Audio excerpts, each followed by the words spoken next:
audience would like to know your son, how Calvin Broadus feels about the project. It's picking up in here though. His role. Oh, you need to switch it. Hold on. No. I don't know. I don't think we need to go there. Okay, so leave that up. Okay. Yeah, please. Okay, no problem. Today, okay? Okay, no problem. Channel 1. It's on 1, 3 and a half inches. Okay. Okay, so we probably want to leave this out too.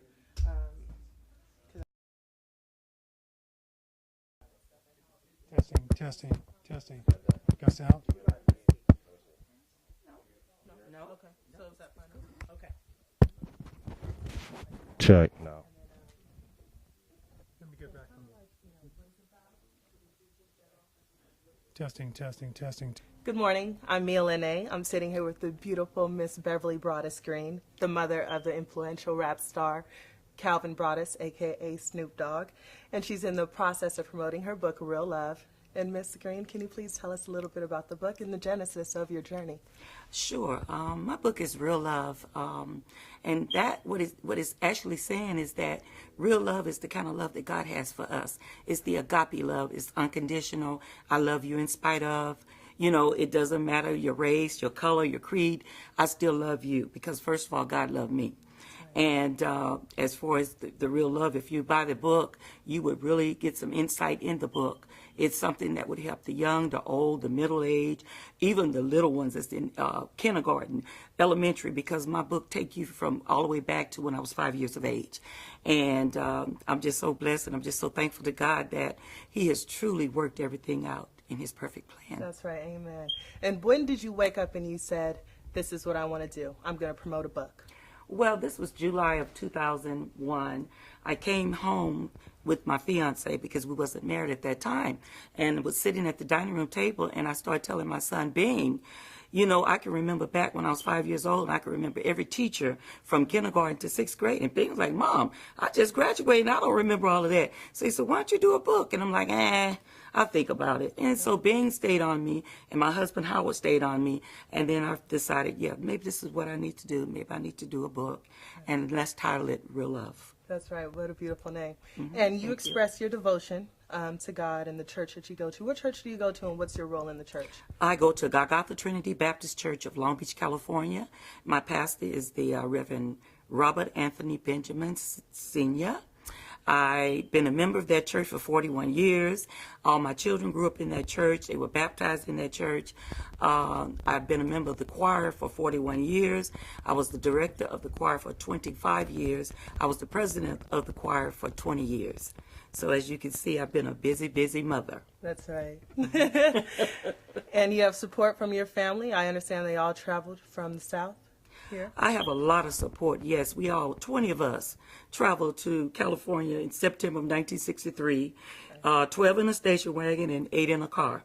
And we made it to Long Beach, California, and my mom happened to meet the pastor and the founder of the church that I'm a member of, and he told her about his church. She told him she didn't have transportation. He sent a bus, picked us up, and we all joined that church that Sunday. And just thank God that I'm still among those that joined. I think it's only like 3 other than myself that's still going. Right on. That's great to hear. Yes, it is. And after this, what's the next step? How are we going to promote the book? I hear there's some word about trying to go on Oprah Winfrey. What are your thoughts? You know what? I would just love to go on Oprah's show. I would like to go on Montel Williams' show because I watch Montel quite a bit. And I remember one day watching him as he was crying. And in this world and on his show, I've seen so many people to come on there that's hurt. They're living in the past. They don't know how to close those doors to past hurts. And I feel that if I'm given an opportunity to get on the air, that I can help save a lot of those people that's been on their shows. And not only that, when I go to churches to speak, that's what God gives me to speak on, is closing the doors to past hurts. Hurts that we bring from the past into the present has a lot to do with how we grow, how we are blessed. And a lot of people are still back in the 70s when they need to be in 2005. Right on. And with your son being a legendary rapper, have you experienced any controversy with him promoting the rap game and you promoting your devotion to the Lord? No, I have not. I'm just a firm believer in God. What my son does is totally different from what I do. I'm a woman. I'm a God-fearing woman. I'm a woman after God's own heart.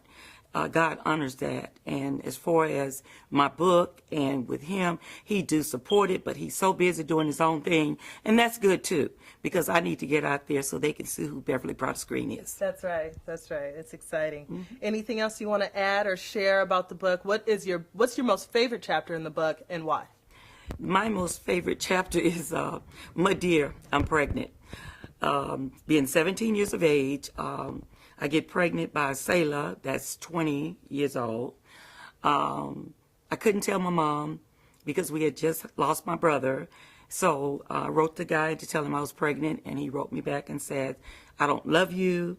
I want you to abort the baby. And it was a very, very hard time in my life. But with my family's support, I was able to go to my mom and to tell her that I was pregnant. And she screamed for a second. But after that, she took me to the doctor, and she was with me every step of my pregnancy.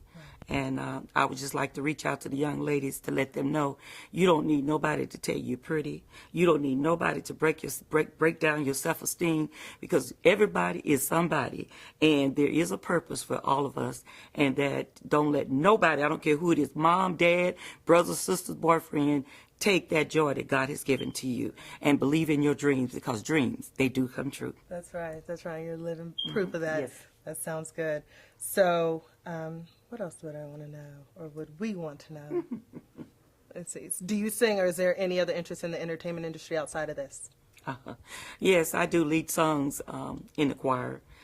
Just recently, I stepped down as a choir member, as a part-time director, because God has an awesome task for me, and I can't have no strings attached. I got to be ready. When I get those phone calls to say, let's go, I got to be ready to go. I don't have time to call anybody to say, hey, I'm going to be gone a week, because I don't know how long I'm going to be out there, but God has well prepared me for this mission. That's good.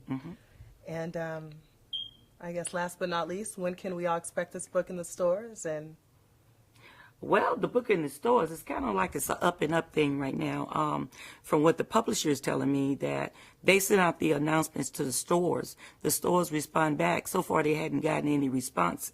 So what I'm doing is having my families all over the world to go into those stores and suggest that they order these books, because there's so much in that book that can help everybody. Right. So we're just hoping and praying, and with God's help, that it will be in the stores as soon as possible. Right on. Right.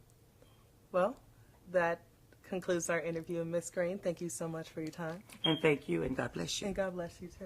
And I'm sure we'll continue this in the future.